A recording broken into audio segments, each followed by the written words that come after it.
Bonjour, ici le fan de Komiya pour une vidéo ouverture exceptionnelle puisqu'on va ouvrir cette display japonaise SV8 dans laquelle on peut ouvrir et obtenir le fameux Pikachu SAR qui est tant convoité en ce moment.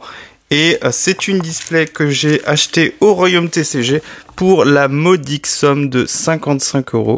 Ça reste correct, hein. Pour une display qui venait de sortir, puisque du coup cette display elle est sortie, j'ai plus la date exacte. L'arme du crime a fait son œuvre. On peut déceler la bête et découvrir ensemble cette magnifique boîte. J'en profite pour vous rappeler que vous pouvez vous abonner, mettre un petit pouce sur cette vidéo. Ça ferait très plaisir parce que c'est une display qui a coûté quand même 55 €. C'est pas donné, évidemment, ça reste un budget. Et je le rappelle, n'ouvrez pas au-dessus de vos moyens. Faites attention. Ça coûte très très cher d'ouvrir. Alors, l'avantage du japonais, c'est aussi pour ça que je préfère ouvrir du japonais. Enfin, je dis ça, hein, c'est que la deuxième display que j'ouvre en japonais, évidemment. Le gars, quoi, le flexeur de merde. Bref, ça fait très plaisir. Pourquoi? Parce qu'on a quand même des taux de drop assez intéressants. Même si, évidemment, au niveau du bulk, c'est catastrophique. Puisque vous allez avoir une bonne centaine de cartes. Je rappelle, une display japonaise, c'est 30 boosters. Donc, la particularité, c'est que les art sets, il n'y en a pas. Il n'y a qu'une seule... Il y a qu'un seul dessin, il y a une seule illustration sur les boosters, je vais y arriver. Et par contre, eh bien, on a des quotas au niveau des cartes, puisque ça sera rien pour le premier. De mémoire, c'est 5 ou 6, je sais plus, X, 3 AR, et après une ou plusieurs secrètes. Rappelez-vous sur la dernière ouverture sur Paradise Dragona, le DDN est sympa. On avait eu la SR sur le dernier booster, c'était incroyable et on commence avec une AR, prise million, pas celle que je voulais, mais c'est quand même très sympa. Je crois que c'est une carte qui est pas trop mal cotée, donc on verra si je la garde ou si je la revends. Et ça commence donc avec une première carte AR, donc il en reste encore deux. Je suis allé revoir ce matin sur SV8, il y en a des pas trop mal. Le Barpo, le Malvalam, c'est celle qu'on veut tomber, évidemment. Et à nouveau rien avec le Péchamus qu'on avait eu dans le tripack 6.5. Ah là là, j'avais hâte d'ouvrir cette display. Je l'ai acheté au Royaume TCG, comme je vous disais. Il y en avait un peu partout, puisque c'était la sortie de EV8 quelques jours après. Et SV8 était aussi mise en valeur pendant le Royaume TCG. Et du coup, forcément, eh bien, j'ai attendu, j'ai cherché un peu partout. J'ai un peu comparé les prix, hein, quand c'est comme ça, vous avez le temps. Hein. Il y avait du stock. Hein. Ah, c'était la carte Charbambin que j'aimais bien. Et on n'aura rien sur celle-ci. Alors, des illustrations qu'on a déjà vues pour quelques-unes d'entre elles. Mais comme j'ai pas ouvert énormément de EV8, on n'a pas eu toutes les illustrations des cartes. Et là, en japonais, quand vous ouvrez une display, à part les Zolo, a priori, vous avez tout, je crois que c'est une Ace. Ça sera une Ace. C'est l'amulette de je sais pas quoi. Les Ace, je crois que c'est une, si je me trompe pas. Il y en a une garantie. Mais effectivement, quand vous ouvrez une display japonaise, vous avez tout le set, à part les Holo. La dernière fois, je crois que j'avais pas eu de doublon sur les Holo, il m'en manquait qu'une seule sur Paradise Dragona. Donc évidemment, si vous voulez compléter le set, c'est assez sympa. Donc ça sera la première holo avec le Togekiss. On va le mettre de côté pour voir si on a des doublons. Ah, ça serait quand même sympa d'avoir la secret sur le dernier booster. Même si j'y crois pas trop. Alors, idéalement, sur cette série, on veut le Pikachu, évidemment. À la limite, même le Gold, c'est pas très grave. Parce que c'est une des rares Gold qui fonctionne sur EV. Et rien sur ce booster. Évidemment, je le rappelle, hein, ça fait beaucoup de bulk. Énormément de bulk. Mais c'est quand même sympa. Et la prochaine display japonaise qu'on ouvrira, je vous le rappelle, ça sera du coup 8.5, donc SV8A en japonais, donc Terrastal Festival. Et là, cette fois-ci, par contre, ça sera 10 boosters. Et on commence avec le Pikachu. Celle-ci, elle fait plaisir, elle est vraiment très belle. Et je l'avais pas pack en français. Donc très sympa, le petit Pikachu X en japonais. Celle-là, je vais la garder, elle est très jolie. Des 4 cartes Pikachu, c'est celle que je préfère. Je la trouve c'est celle que je trouve la plus belle. Donc ça fait très plaisir de la voir. En français, elle est relativement chère pour une X, évidemment. Et le Kecleon de Kanda, très belle carte qu'on n'a pas encore eu en français. Il va falloir que je l'achète. Et ça sera... Ah non. Bon, bah, il y aura plus que des AR pour rattraper le truc. Donc c'est une full art.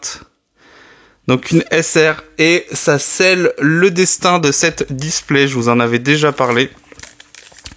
Mais en fait, c'est là où les displays japonaises, c'est un peu la loterie. Puisque du coup, si vous chopez une SR, eh bien vous ne pouvez pas obtenir de SAR. C'est un peu l'inconvénient. À nouveau Kecleon. Donc je suis un peu triste. Il n'y aura pas de SAR dans cette display. Voilà. Mais ne partez pas, ne partez pas. On peut encore avoir de belles cartes. Je sais que c'est un peu décevant d'avoir la secret aussitôt dans l'ouverture. Mais ne vous inquiétez pas. Il reste encore 2 AR puisqu'on n'en a eu qu'une seule pour l'instant. Et on peut choper de beaux trucs avec le Malvalam, le Barpo. Je sais plus ce qu'il y a d'autre. Mais on peut encore avoir de belles cartes. Sur Paradise Dragona, j'ai quasiment tout gardé au niveau des cartes. J'ai mis dans un classeur. Et il me manque qu'une holo, je crois. Une ou deux, je sais plus. Ah, c'est un peu décevant. Même si elle est très jolie, la carte. Hein. Mais c'est pas ce qu'on veut quand on ouvre. Et je vois une ex, je crois. Igualta. Un cré et ça sera très passable, qui évidemment est très passable. Je sais que le jeu de mots n'est pas drôle, mais en même temps, c'est le nom qu'on lui a donné, donc... D'ailleurs, je vois pas où est trop le jeu de mots, puisque... En anglais, c'est Palo Sand. Bref, c'est pas grave. Le travail de traducteur n'est pas simple, évidemment. Et oh, celle-ci, elle est vraiment très belle. La Fampi, je l'adore. Elle est vraiment très belle. Très belle AR, évidemment. Donc, pour l'instant, au niveau des AR, à part le Prismillon, je suis assez content. Le Fampi, c'est sympa. Sympa, sympa.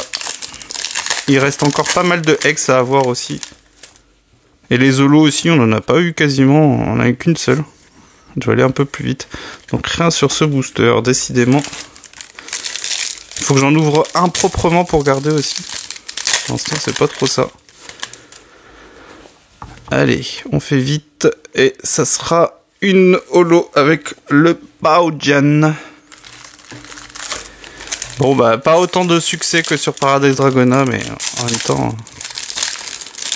On peut pas tout le temps avoir les cartes les plus recherchées, c'est pas possible. Et toujours la même chose. Et ça sera le Monaflémite que moi j'aime bien. Alors je sais que cette carte, elle bide complètement. En français, elle est à peine à 1 euro. Mais moi je l'aime bien, le Monaflémite. Et il faudra que j'aille la chercher en FA. En FA, elle coûte 2 ou 3 euros. Donc c'est très très bien. C'est très très bien ça. Tokoriko, pardon. Très joli en holo. Qu'on a eu en français aussi. Très sympa. Aïe. D'ailleurs, j'ai commandé la SAR sur EV. Je crois que c'est Raging Surf de Tokoriko. Ça devrait arriver prochainement. Et je vous en parlais. Le Malvalam. Très très belle AR. Oh là là. C'est un peu, je pense, sur le lot là, sur les cartes qu'on vient d'obtenir. Je crois que c'est la plus belle en termes de valeur. J'ai pas les cotes en tête.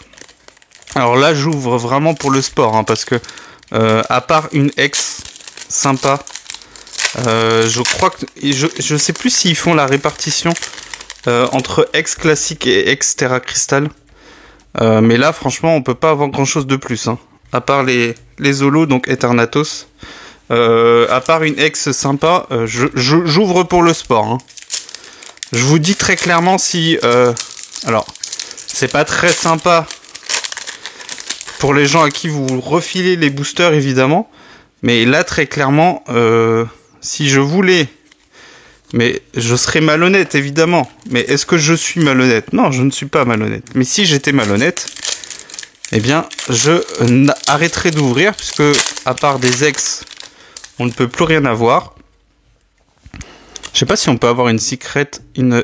Ah, Nigirigon. Oh là là. Je l'ai eu en français aussi. Ah. Donc, au niveau des Terra Crystal, je crois qu'on a atteint le quota. Donc là, maintenant, il y aura plus que peut-être une ex classique.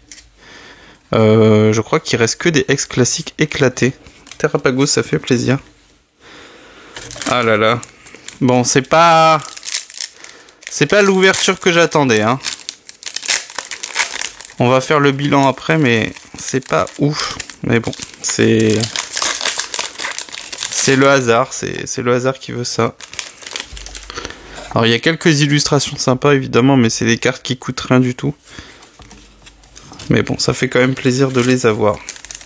Je pense qu'il doit rester une ex à tout péter. Je sais pas si on peut avoir une SR et une Gold. Je crois pas, il me semble pas. Il me semble que la SR elle bloque vraiment toutes les autres raretés. Et la seule chose qui nous manque maintenant, c'est des Zolo et une ex. Je crois que c'est 6 ex. On avait vu sur Paradise Dragona, je sais plus. Ou alors j'en ai plus. Ah là là. Ça fait un sacré tas de bulk. Et dire que dans le dernier booster sur Paradise Dragona, on avait eu Atalante. Et ouais. Et là, on a eu la SR au pire moment. Je m'y attendais même pas du tout. Ma réaction est naze. Les holos, il m'en manque une. Ouais, c'est ça, il manque une holo. Une holo et peut-être une ex. Donc ouais, bon bah, c'est comme ça. Qu'est-ce que vous voulez que je vous dise? Mais bon. Je sais même pas si on est rentable. On doit être un tout petit peu rentable si on vend le bulk. Faudrait vraiment tout vendre, je pense, à la limite. Et Fermite, bah voilà, je vous l'avais dit, hein, les classiques, c'était sûr que ça allait tomber. Et sur le dernier booster, si mes calculs sont bons... J'ai même pas fait gaffe à bien ouvrir un booster. Faudra que je regarde si j'ai un booster qui est bien ouvert. Je crois que j'ai tout mal ouvert. Et il reste une holo, vous allez voir. Bah non. Ok, bon bah... soit je l'ai laissé passer, soit il y avait que 5 holos. Je sais pas. Ils sont bizarres aussi, les Japonais, avec leur quota. Bref, on va faire le bilan. J'ai pas rangé, c'est pas grave. Le Fermite... Voilà, merci d'être passé. Le Nigirigon, pareil, merci d'être passé. Le Malvalam, ça fait très plaisir. Très belle AR, franchement, elle est vraiment très réussie. Et je trouve qu'elle va bien avec la SAR qu'on va avoir sur 8.5. Le Fampi, très joli, je suis très content de l'avoir, elle est vraiment très belle. Donc sur les AR, j'en ai deux qui sont vraiment très belles, ça fait plaisir. Le Monaflame Winsome, moi je suis content, même si, voilà, c'est pas voilà, hein. Franchement, sur les ex, à part le Pikachu, j'ai vraiment pas eu de chance. Le Trépassable, le Pikachu, ça fait très plaisir. Le Lem, alors Esprit Vif de Lem, il me semble, donc c'est la SR, donc c'était la secret sur cette display. Une petite Ace, c'est une amulette de je sais plus quoi. Et le Prismillon, c'était la première carte qu'on a eue, du coup, en ouvrant sur cette série, donc la première carte rare. Donc voilà, bon... C'est un peu déçu, mais en même temps, c'est habituel sur le japonais. Et au niveau des holos, on a eu des pas mal. On a eu le Terrapagos, le Eternatus, le Tokoriko, le Baojian et le Togekiss. Voilà. Bientôt, on ouvrira la Crimson Ace qui est juste derrière, que j'ai pris aussi au Royaume TCG pour 40 €. Donc du coup celle-ci elle a coûté 55 €. Je sais plus sur quel stand je l'ai prise, désolé. C'était pas sur le même stand où j'ai pris celle-ci, mais elle était au même prix sur le stand de Import Poké. Mais je l'ai pris sur un autre stand parce que c'était le premier stand où je la voyais à 55 €. C'était le premier jour et j'avais l'idée que ça deviendrait rare, mais en fait j'avais oublié que les gens étaient concentrés sur V8. Et les ETB partaient à 70 € pendant le Royaume TCG. Donc autant dire que les displays japonais, je pense, ils en ont vendu un, je pense, hein, mais pas autant que les ETB. On en voyait vraiment partout. Prochaine display japonais, je pense que ça sera même la prochaine ouverture en vidéo, parce qu'en ce moment, j'ai pas envie d'ouvrir trop. J'ai beaucoup ouvert cette année. Et il faut eh bien penser à l'année prochaine, puisque du coup l'année prochaine, au début, ça risque d'être compliqué avec 8.5 en termes de trouvabilité des objets. Donc du coup, je me garde des objets de côté pour vous faire des ouvertures l'année prochaine. La prochaine ouverture, hors autre vidéo, je pense que ça sera pas celle-ci, mais ça sera la display Terrastal Festival SV8A que j'attends avec impatience, et cette fois-ci j'espère qu'on aura de belles cartes. Je rappelle que normalement de ce qu'on a pu voir, il y a 2 garanties, une SAR par display, et ça fait plaisir, contrairement à la loterie qu'on a sur les séries classiques, puisque je viens de vous en faire la démonstration, voilà, avec une SR et pas une SAR. Allez, on se dit à bientôt pour une vidéo ouverture ou news. Je pense que ça plutôt news pour la prochaine vidéo. En tout cas, je vous remercie d'avoir suivi jusqu'au bout. N'hésitez pas à commenter, à mettre un petit like et à vous abonner si c'est pas encore fait. Et on se dit à une prochaine vidéo. Ciao!